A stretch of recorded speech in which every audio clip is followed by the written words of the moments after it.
बोलो जयकारा बोल मेरे श्री गुरु महाराज की जय। सभी गुरुमुख प्रेमियों से सप्रेम जय सच्चिदानंद। इस संसार के जितने भी पदार्थ नजर आते हैं, जितने भी सामान नजर आते हैं, हर पल हर क्षण विनाश की ओर ही जा रहे हैं। काल देवता हर पल संसार के प्राणियों और पदार्थों को निगलते जा रहे हैं।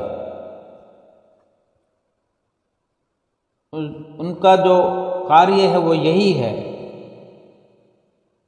कि जिसका समय पूरा हुआ और उसको लेकर चले जाते हैं। किसी भी वस्तु के निर्माण होते ही, किसी के भी जन्म होते ही फिर उसका विनाश शुरू हो जाता है। चाहे किसी सामान की उत्पत्ति धरती से हो, गर्भ से हो, मिट्टी से हो, किसी इंसान के हाथों हो, कोई भी सामान, कोई भी वस्तु हो, उसके जो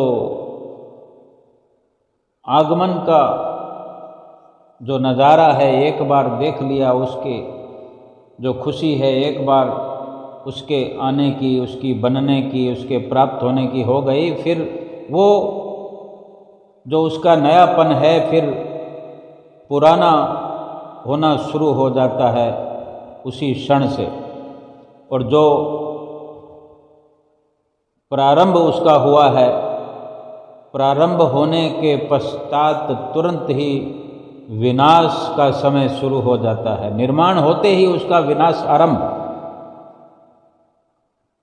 जिस प्रकार दीपक की ज्योति हर पल तेल का नाश करती रहती है, जिस प्रकार नदी का बहता पानी हर पल हर क्षण नए नए स्थान पर आगे लुढ़कता रहता है, प्रवाहित होता रहता है, उसी प्रकार संसार में समस्त प्राणी और पदार्थ प्रत्येक पल विकार और विनाश प्राप्त कर रहे हैं। संत महापुरुष अनुभवी होते हैं, उनको हर प्रकार का अनुभव जो उन्होंने स्वयं किया होता है, अपने अनुभव के द्वारा संत महापुरुष चेतावनी देते रहते हैं कि इस नाशवान प्राणी और पदार्थ पर इतनी ममता नहीं रखनी चाहिए। हमें चेतावनी मिलती रहती है। हम जब भी वक्त पाकर, समय पाकर कभी संतों के संपर्क में आते हैं या संतों की कोई बुक अपने पास होते हुए उसका अध्ययन करते हैं, पठन पाठन करते हैं, तो हमें यही चेतावनी, यही संदेश उनसे प्राप्त होता है, यही उनका फरमान होता है कि किसी भी प्राणी पदार्थ जो सब के सब नाशवान हैं, इन पर अपनी ममता न लुटाई जाए, इन पर विश्वास, भरोसा, उम्मीद न जताई जाए, क्योंकि जीवन तो हमारे पास थोड़ा है, हमारी सामर्थ्य भी थोड़ी है, लेकिन काल का कोई भरोसा नहीं। वो सब के सब नाशवान हैं। हम स्वयं, हमारा स्वयं का शरीर भी तो नाशवान है। वो न मिटे तो हमारा शरीर मिट जाएगा। अगर हम जीवन भर इस मनुष्य शरीर को लेकर उन नाशवान पदार्थों पर भरोसा करते रहे और हमारे शरीर की आयु समाप्त हो गई, विनाश की ओर पहुंच गया हमारा शरीर, तो नुकसान तो हो गया ना।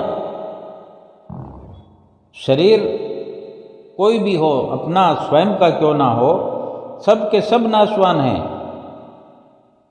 प्राणी और पदार्थ सब ममता ना दूसरे शरीरों से, ना ही अपने शरीर से करना वाजिब है। अपनी ये मोह ममता जो है किसी पर नहीं करनी, क्योंकि काल का भरोसा नहीं है, कौन धोखा दे जाए या हम धोखा दे जाएं, हमारा शरीर हमें धोखा दे दे। अचानक एक पल में अचानक से अचानक जाने कब विनाश हो जाए, किस वस्तु का, किस प्राणी का, हमारे शरीर का कब समय आ जाए। और जब तक शरीर ताकतवर है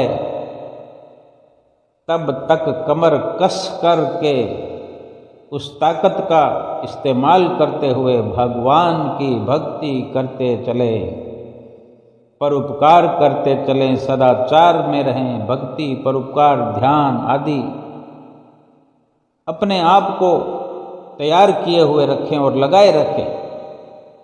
जाने कब से हमारा जो ये विचार था कि ऐसा अवसर मिले, सो ऐसा अवसर मिल गया है हमें, लेकिन फिर ये अवसर भी तो छिन जाएगा, तो लाभ उठाना चाहिए। जाने से पहले,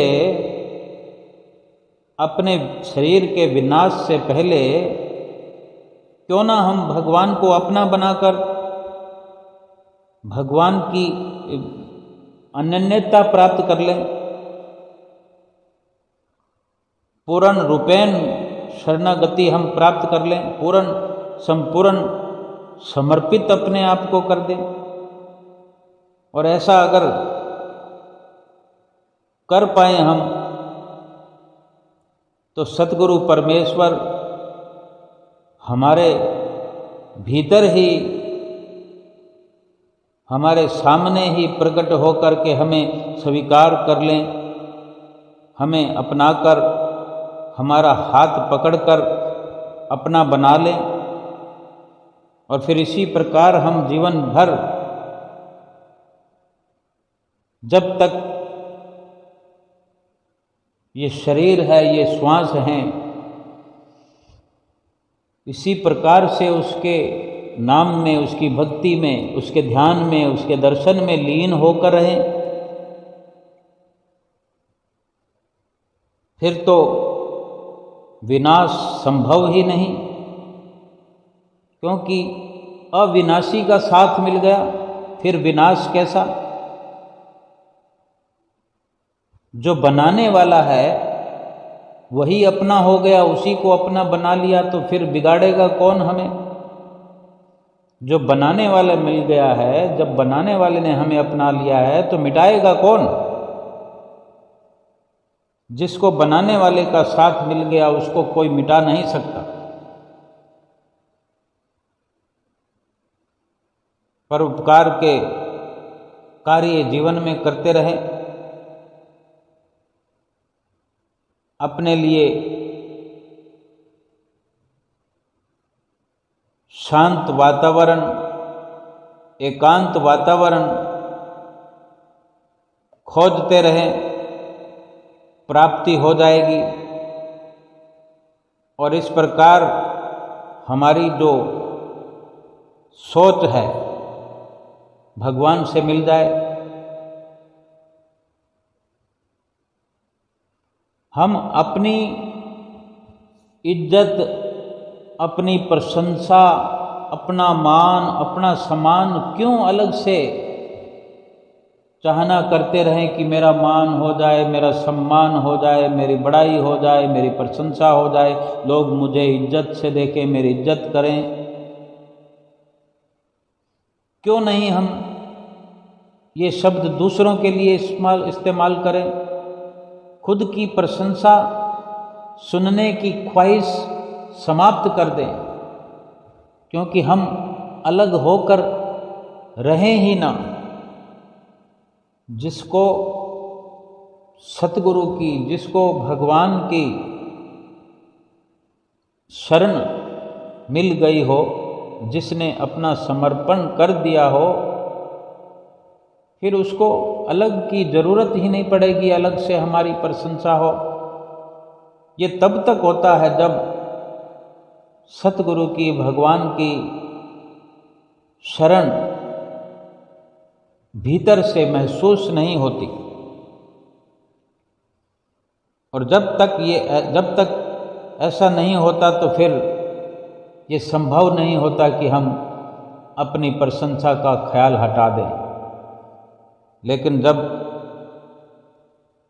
विनाश होने वाली वस्तुओं का त्याग होने लगता है, उनकी गरज समाप्त होने लगती है, उसकी चाहना, उसकी इच्छा खत्म होने लगती है, सतगुरु को अपना बनाने का प्रयास करते हुए हम अपना बना लेते हैं। उनकी शरण प्राप्त अंतःकरण से पूरा समर्पण करते हुए प्राप्त कर लेते हैं और सतगुरु भी हमें अपना लेते हैं। फिर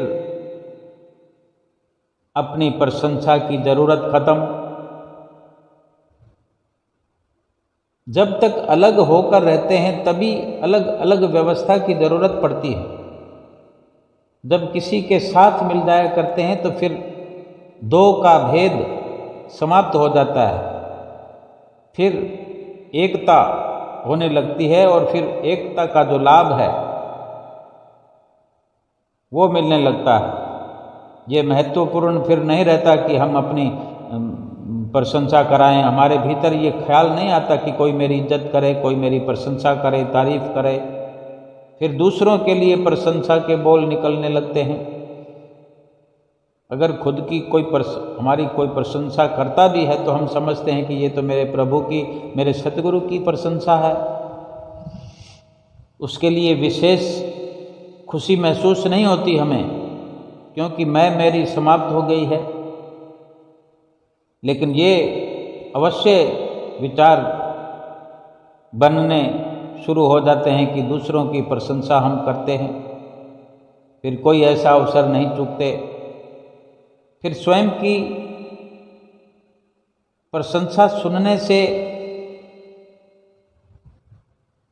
अच्छा नहीं लगता, क्योंकि अपनी प्रशंसा सुनने का जब तक ख्याल होता है तब तक भीतर से अहंकार पैदा होता रहता है और इससे यही जो हमारा अहंकार पनपता रहता है, यही हमारी प्रगति के मार्ग को अवरुद्ध करता है, रोड़े अटकाता है। भगवान श्री कृष्ण का एक दृष्टांत है। भगवान श्री कृष्ण का यही गुण था कि उन्हें जो अच्छाई शत्रु में नजर आती थी और उनकी प्रशंसा करने से कभी नहीं चूकते थे। कर्ण जो थे, उनकी दानशीलता और शूरता की कई बार उन्होंने भरे पूरे समाज के सामने भगवान श्री कृष्ण ने सराहना की। और ये सच्चाई भी है कि किसी के पास कोई भी गुण होता है और इतना महान गुण कर्ण की दान वीरता का हमने इतिहास पढ़ा हो कि इतना बड़ा गुण कहाँ से कहाँ वर्णन करें। ऐसे ऐसे गुणवान व्यक्तियों का कोई गुणों से भरपूर ही कोई हो सकता है जो प्रशंसा करता हो। भगवान श्री कृष्ण स्वयं कई बार प्रशंसा कर चुके थे और दूसरों की प्रशंसा से उनका प्यार और सम्मान सहज ही प्राप्त हो जाता है। कोई भी अगर दूसरों की प्रशंसा करता है तो फिर उधर से जो सम्मान मिलता है वो मिक्स होता है। चाहे जिसकी हम प्रशंसा करते हैं उनकी आँखों में देखें तो सम्मान के भाव नजर आएंगे, उनकी ओर से उमड़ता हुआ प्यार भी हमें महसूस होगा। ये सहज में प्राप्त होने लगते हैं। राजा बलि की प्रशंसा करके भगवान वामन ने 3 लोक सहज में प्राप्त कर लिए, तो क्या आप 2.5 अक्षर का प्रेम भी प्राप्त नहीं कर सकते? ये भगवान कहते हैं कि राजा बलि की वामन भगवान ने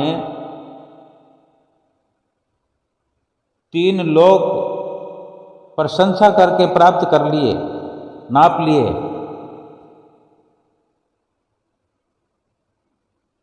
यानी हम केवल 2.5 अक्षरों का प्रेम, बात तो वही है, ये 2.5 अक्षर हों, 2.5 हाथ हों, 2.5 पाँव हों, लेकिन इनका विस्तार बहुत बड़ा होता है। 2.5 अक्षर ये प्रेम शब्द है। 2.5 अक्षर का प्रेम हम प्राप्त करें, हम अपने भीतर में धारण करें। ये 2.5 अक्षर कितने प्रभावशाली हैं। कई प्रकार के कथन भी हैं कि पोथी पढ़ पढ़ जग मुआ, पंडित भया न कोय, 2.5 अक्षर प्रेम के पढ़े सो पंडित होय। बड़ी बड़ी कथाएं लगती हैं, बड़े बड़े पंडाल, हजारों लाखों की संख्या में इतनी बड़ी बड़ी भीड़ होती है, जहाँ पर पोथी ग्रंथ श्लोक पढ़ करके इतनी भीड़ जो वहाँ पर सुनने वाली और पढ़ने वाले वक्ता,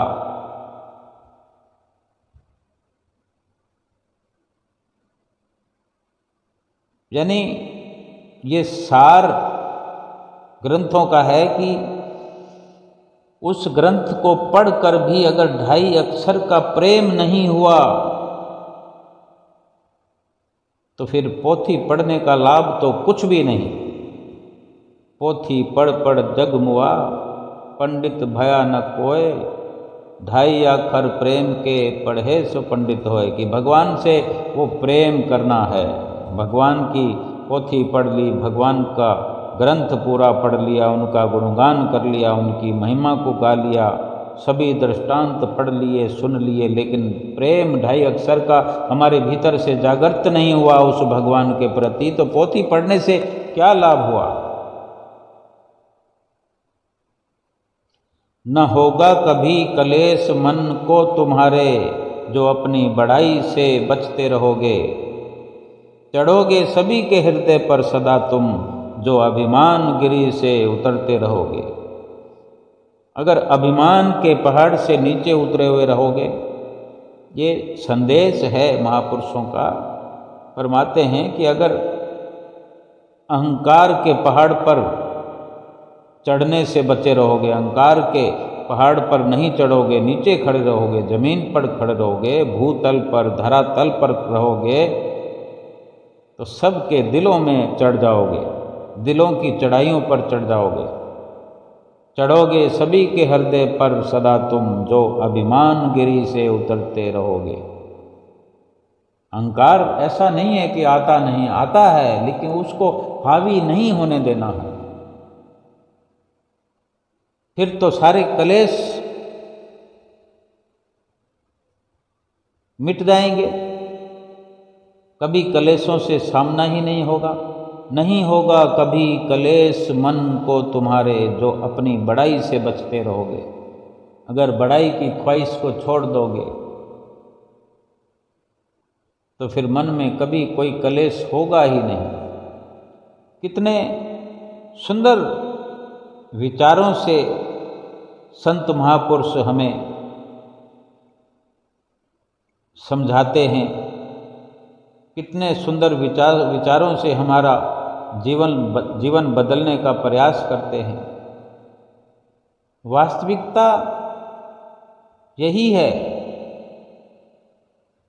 कि प्रभु परमेश्वर हर वक्त, जब तक हमारा अंतःकरण जो भरा हुआ है, जैसे फरमाते हैं कि जंगल जंगल ढूंढ रहा है मृग अपनी कस्तूरी, कितना मुश्किल है तय करना खुद से खुद की दूरी। भीतर शून्य बाहर शून्य, शून्य चारों ओर है, मैं नहीं हूँ मुझ में फिर भी मैं का ही शोर है।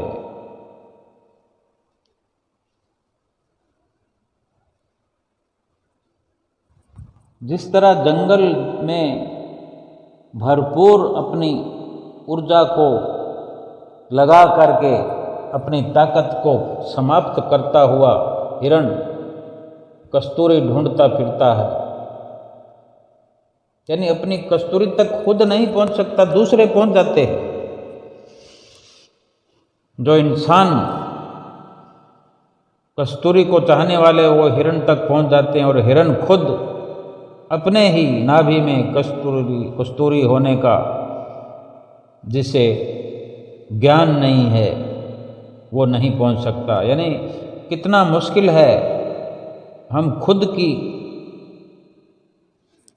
जो दूरी है उसको नहीं मिटा पाते हैं, सफ़र बहुत करते हैं लेकिन अपने आप तक नहीं पहुंच पाते अपनी मर्जी से। बाहर सब कुछ भरा हुआ दिखता है लेकिन सत्य का नामो निशान नहीं, जो कुछ भी है शून्य है।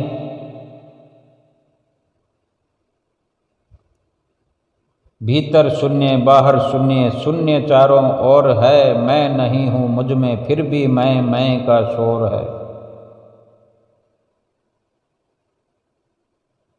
क्या इंसान इसी प्रकार जीवन भर शोर नहीं मचा रहा? हाहाकार इस दुनिया में मचा हुआ है, हर इंसान शोर मचाता हुआ दिख रहा और शोर मचा मचा कर शांत हो जाएगा, विनाश हो जाएगा। सतगुरु की शरण प्राप्त हो जाना बड़े सौभाग्य की बात है, बड़ी लाभ वाली बात है। इतना हो जाने पर फिर बहुत अटल विश्वास करते हुए अपने कार्य में लगना चाहिए। समझ का जो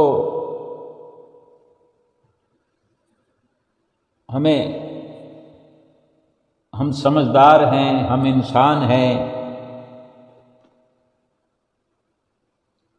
मनुष्य जीवन हमें प्राप्त हुआ है, एक समझदारी का परिचय हम दे सकें, समझदारी का भरपूर परिचय देते हुए भरपूर श्रद्धा विश्वास से अपने कार्य में लग जाना चाहिए। सतगुरु से हर वक्त ये मांग करना चाहिए, भक्ति दान मोह दीजिए गुरुदेवन के देव, और नहीं कछु चाहिए इस दिन तुम्हारी सेव। हम गुरमुख हैं, बहुत बार ये संतों महापुरुषों से सुनते हैं, हमें कुटिया पर, आश्रम पर, श्री दरबार में भी संत जनों से सत्संग में ये सुनने को मिलता है। दृष्टांत भी सुनाते हैं कि महापुरुषों ने हमारे समय समय पर ये श्री ग्रंथ साहब में भी, हमारे अमर ज्योति ग्रंथ में भी वर्णन आया है कि हमारे महापुरुषों ने, परमहंसों ने अपने मुखारविंद से वचन उच्चारे हैं कि श्री गुरु महाराज जी के चरणों में बैठकर ये फरियाद की है, पुकार की है कि कुछ नहीं चाहिए। और श्री गुरु महाराज जी ने भी ये कई बार उच्चारण भी करवाया है। और इस प्रकार से हमने भी अनेकों बार, चाहे श्री दरबार में, श्री हजूरी में, गुरु महाराज जी की हजूरी में बैठकर दर्शन हाल में हमने उच्चारण किया है। इस दोहे को 3-3 बार इकट्ठा पढ़ा जाता है, बोला जाता है, उच्चारण किया जाता है। दरबार में बैठकर भी हमने उच्चारण किया, कुटिया में बैठकर भी, अपने घर में भी, जो गुरमुख प्रेमी हैं। और इस प्रकार उच्चारण करने से क्या लाभ होता है? अगर इस पर अमल नहीं किया हमने, हर शब्द को अमल में लाने की जरूरत है। कहने को दो लाइनें हैं कि भक्ति दान मोहे दीजिए गुरुदेवन के देव, यानी आप तो देने वाले हैं, देवों के देव हैं, गुरुदेव हैं, आप दे सकते हैं।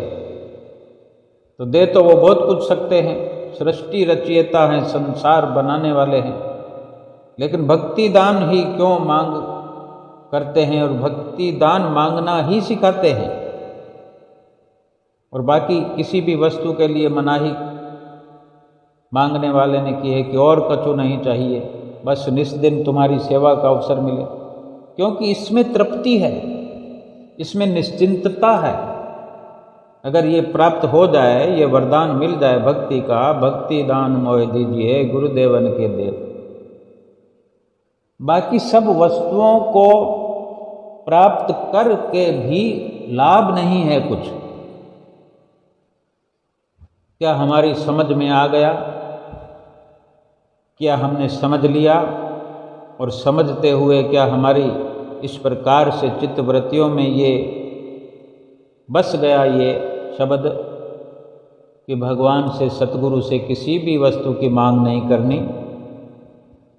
क्या ये लाभ हुआ? क्या हम अमल कर पाए? नहीं तो करना शुरू कर सकते हैं, आज से शुरू कर दें, अभी से कर दें। संसार को मांग करके कोई लाभ नहीं।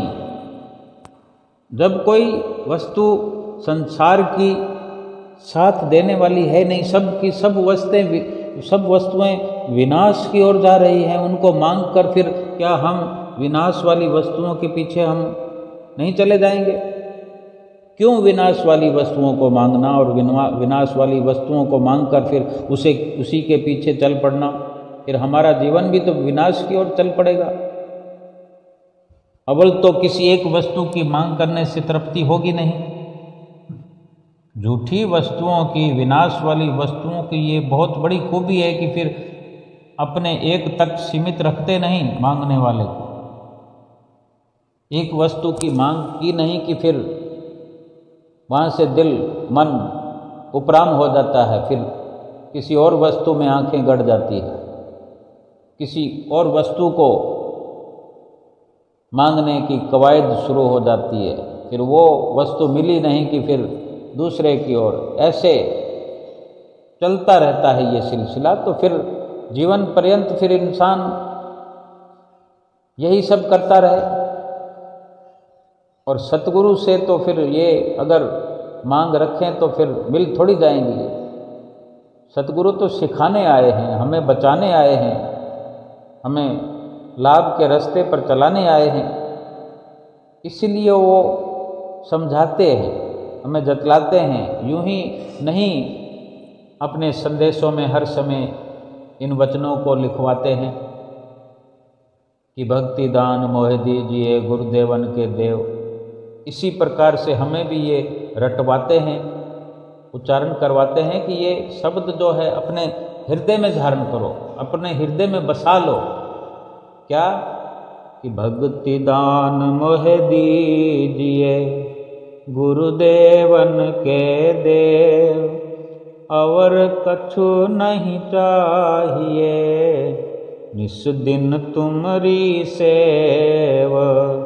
भक्ति दान मोहे दीजिए गुरुदेवन के देव, और नहीं कछु चाहिए निस दिन तुमरी सेव। और कुछ चाहिए ही नहीं। और फिर ये भक्ति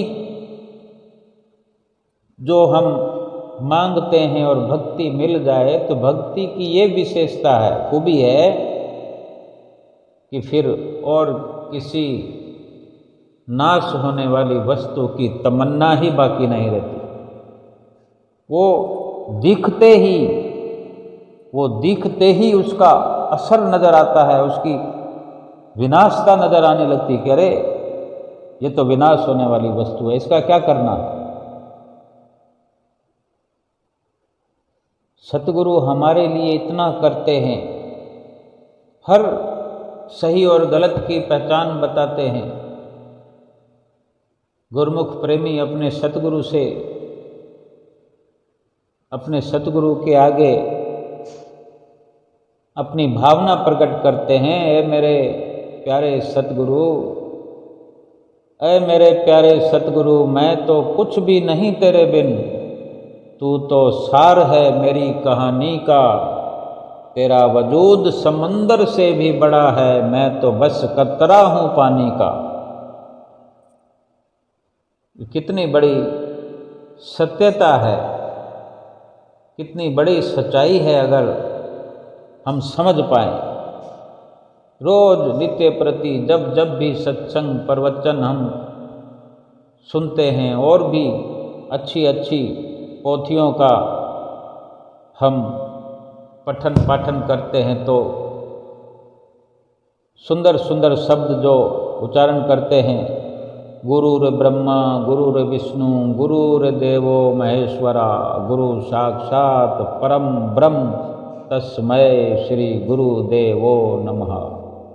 कि गुरु ही ब्रह्मा है, गुरु ही विष्णु है, गुरु ही देव महेश है, गुरु साक्षात पार ब्रह्म है। उनको नमन जो देवों के देव है। फिर कितनी सौभाग्यशालिता हुई हमारी, कितने भागों के हम धनी हुए। इतने पर भी हमें समझ नहीं आएगी तो फिर कैसे आ सकती है। फिर ये अवसर तो निकल गया तो फिर कौन सा अवसर मिलेगा समझने का। क्यों हम विनाशकारी वस्तुओं के पीछे दौड़कर भागकर अपना बहुमूल्य लाभ जो हम खो दें, क्यों इस सुनहरी अवसर का लाभ न कमाएं। महापुरुष जो हर वक्त आगाह करते हैं हमें, श्री अमरवाणी में भी वचन है कि रहो जग में रखो सुरत गगन में, रहो जग में रखो सुरत गगन में, रंगो मन अपना भक्ति की लगन में, करो दुनिया के काम बेशक न दुनिया को बसाओ अपने मन में, रहो जैसे जहाँ हो जी तुम्हारा मगर गफलत न हो हरि के भजन में, मोहब्बत मत बढ़ाओ झूठे जग से, रहो कमल की न्यायी इस चमन में। कि संसार में रहो लेकिन अपनी सुरती को आकाश में चढ़ा कर रखो, ऊपर की ओर अपनी सुरती को उड़ा कर रखो, अपने मन को भक्ति में रंगो, भक्ति की लगन में लगे रहो, सारी दुनिया के काम बेशक करते रहो।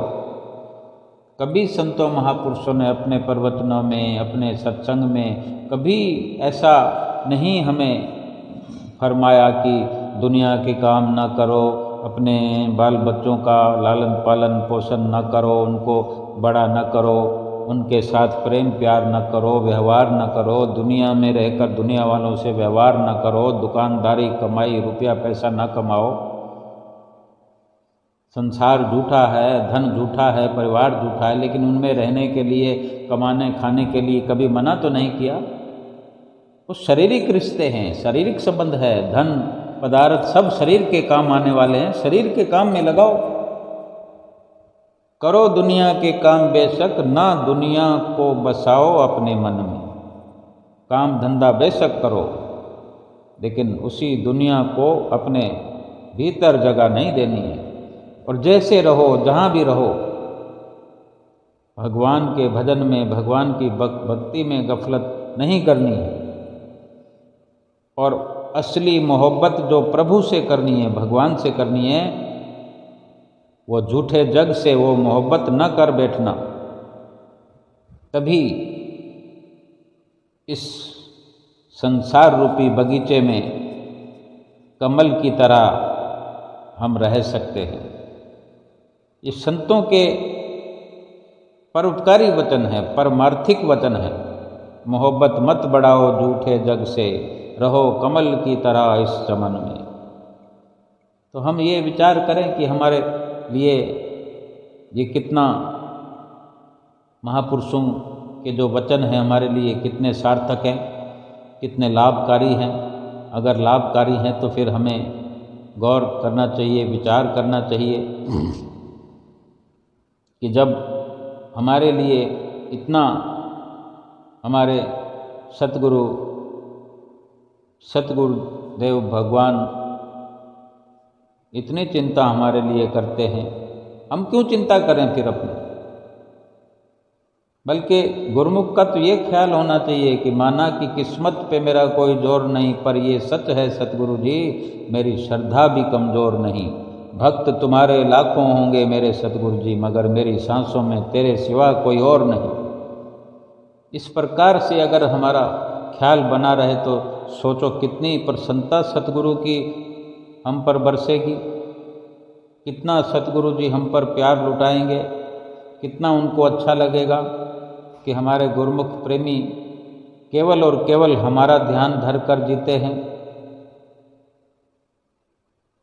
सतगुरु हमारे लिए संसार में आते हैं, उनको भी ये लगना चाहिए कि हम संसार में उन्हीं की चरण शरण ग्रहण करने के लिए आए हैं। फिर हमें छूट मिली है सारी संसार में, खुले होकर हम विचरण करें, लेकिन अपने नित्य नियमों का ख्याल रखें। हम हर वक्त उनकी महिमा गाएं, उनके गुणगान गाएं कि करी कृपा आपने प्रभु जी जो इस धरा पर आए हो, लेकर श्री परमहंस अवतार सबके दिलों में छाए हो।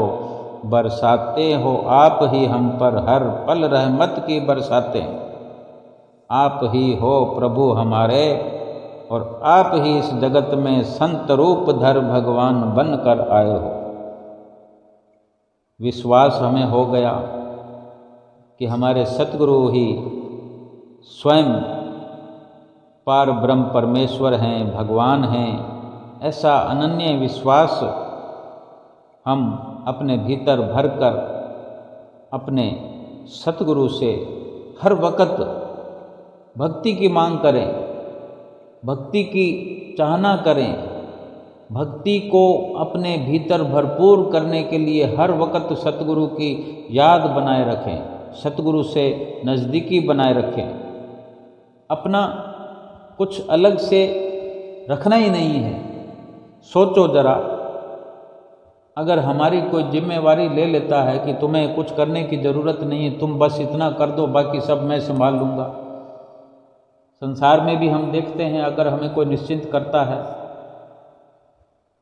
हम अगर आज दुकानदार हैं, हमें कोई सुपरवाइज़र मिल जाए, या कोई हमारे नौकर ऐसे होते हैं, कई काम करने वाले ऐसे होते हैं जो हमें निश्चिंत करते हुए दिखाई देते हैं, अगर ऐसा होता है, ऐसा अवसर आता है, तो फिर हम किस प्रकार से कुर्सी पर बैठ कर के, सीट पर बैठ कर के आनंद प्राप्त करते हैं, और हमें सब कुछ दिखाई देता है कि जिसने हमें निश्चिंत किया वो किस तरह से काम कर रहा है। और भी हैं काम करने वाले, लेकिन जो हमें निश्चिंत करने की जहमत उठाता है, जिम्मेवारी लेता है और वास्तव में वो निश्चिंत करता है, तो हमारा उसके प्रति कैसा भाव रहता है, गदगद प्रसन्नता हमारी होती है।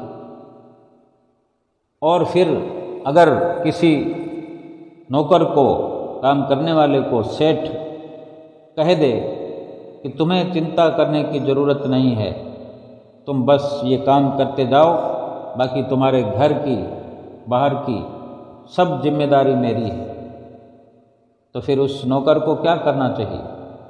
बखूबी उस कार्य को करना चाहिए, उसकी सेठ की आज्ञा में रहना चाहिए, क्योंकि वो निश्चिंत हो जाना चाहिए उसको निश्चिंत, क्योंकि इससे बढ़कर और क्या हो सकता है उसके लिए। बस वो विश्वास अटल रखते हुए कहना मानता चला जाए, उसको इतना बड़ा भरोसा मिल गया है। ये एक लौकिक बात है और ऐसा होता है, अधिक ना सही, लेकिन कहीं कहीं कभी कभी किसी न किसी के साथ ऐसा होता है, ऐसा हो रहा है, ऐसा होता रहेगा। लेकिन हमारे लिए, हमारे तो सतगुरु और हमारे बीच में ये लोक और परलोक की इतनी बड़ी व्यवस्था है जो हमें सतगुरु निश्चिंत करते हैं। तो क्यों ना हम भी ये भली भांति स्वयं अपने मुंह से ये वर्णन करें, गुरु महाराज जी के आगे पुकार करें। सतगुरु सौंप दिया है सारा जीवन तेरे हाथों में, हार भी तुम्हारे हाथों में है, जीत भी तुम्हारे हाथों में। तुझ में मुझ में फर्क नहीं कि मैं नर हूँ तुम नारायण हो, मेरा हाथ संसार में और संसार ये तेरे हाथों में। यानी सब कुछ उसको अगर हम सौंप दें, समर्पित कर दें, और हमें तो सतगुरु ने निश्चिंत कर ही दिया है, ऐसा निश्चिंत किया है, अगर हम देख पाएँ, महसूस कर पाएँ, समझ पाएँ, ऐसा निश्चिंत कर दिया है। कितने लोग संसार में हैं, दुनिया में हैं, हर कोई निश्चिंत नहीं है, हर कोई इतना सौभाग्यशाली नहीं है, हर किसी का जीवन सफल नहीं है। हम विचार करें, जिसको ऐसी दुर्लभ सतगुरु प्रीतम की ये शरण प्राप्त हुई है, हम जैसे विरले विरले गुरुमुख प्रेमियों को, जिसने अपने आप को गुरुमुख बना लिया है, जो गुरुमुख बन करके सतगुरु के वचनों का मान रखने के लिए शुद्ध आचरण में, सतगुरु के संपर्क में, उनकी आज्ञा में चल पड़ा है, वो अपने जीवन को सुरखरू कर रहा है। उसने जीवन की बाजी मार ली है, उसने जीवन को कृत कर लिया है। उसके जीवन जैसा लाखों में, करोड़ों में किसी का जीवन नहीं हो सकता। करोड़ों करोड़ों में विरले एक एक गुरुमुख हुआ करते हैं, जो अपने आप को सतगुरु की शरण में अनन्यता से जोड़ लेते हैं। अनन्यता का अटूट रिश्ता सतगुरु से जुड़ जाए, और सतगुरु इतनी बड़ी हमारी जिम्मेदारी इस लोक की भी और परलोक की भी जो ले रहे हैं, केवल 5 नियमों की पालना से, 5 नियमों की पालना मात्र से और 2 घंटे नित्य प्रति भजन करने से वो परलोक की जिम्मेदारी लेते हैं। ऐसा तो कोई उनके बराबर शक्तिशाली हो नहीं सकता, और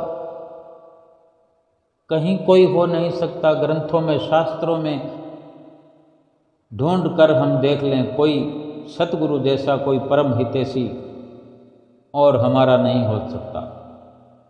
हम अपने सतगुरु का इस्तकबाल करते हुए, उनके वचनों का मान रखते हुए, उनके वचनों पर अमल करते हुए बड़ी सादगी से और एक अपने भीतर में खुशी महसूस करते हुए गद गद कंठ से उनकी महिमा का गायन नित्य प्रति हर पल हर घड़ी करते चले जाएं, और जो उनकी आज्ञा है, जो उनका आदेश है, 5 नियमों की पालना नित्य प्रति करते हुए 2 घंटे भजन स्मरण करते जाएं।